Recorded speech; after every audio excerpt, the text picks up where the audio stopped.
Todd Karr's Sense of Wonder is basically a utility device. But before we get into that, let's take a look at one of the formal routines you're taught on the tutorial. Inside this napkin, I have a prediction.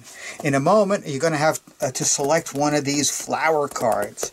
There are many, many different types of flowers, symbolizing different flowers you'd find in a large flower garden. And if I had you select one of these this way, you would probably think I am influencing your choice in some way by color or something like that. So I'm going to make your selection as free as possible. I'll deal a bunch of these cards down, and you could just say stop anytime you like, and that'll be the flower right here.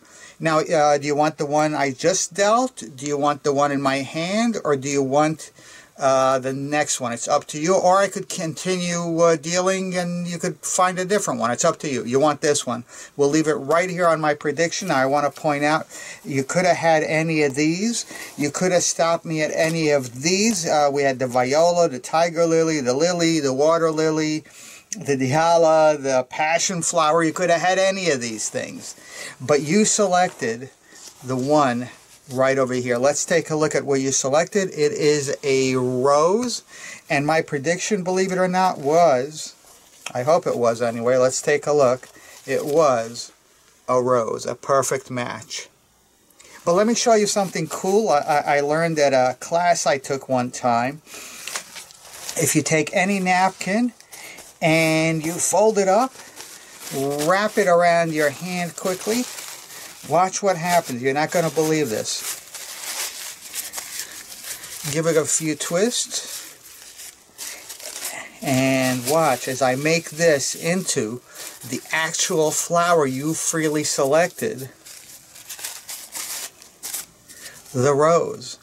But not only that, I want you to smell this rose. You'll notice something strange. It actually smells like a real rose.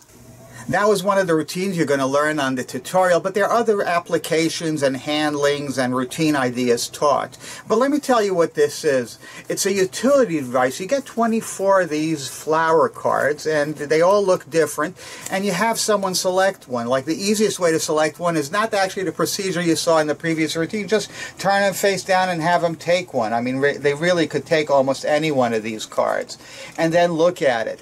The beauty of this is that you can use this for other types of routines. For example, pre-show work when you need to have a rose selected. Maybe produce an actual rose out of your sleeve or whatever you want. Or a one-ahead type system like Mental Epic. There are really unlimited number of things you can do with this because you're always guaranteed to have a rose selected. I should also mention that this is one of the cleanest, easiest, and most direct ways to have a rose selected. You'll just love doing this.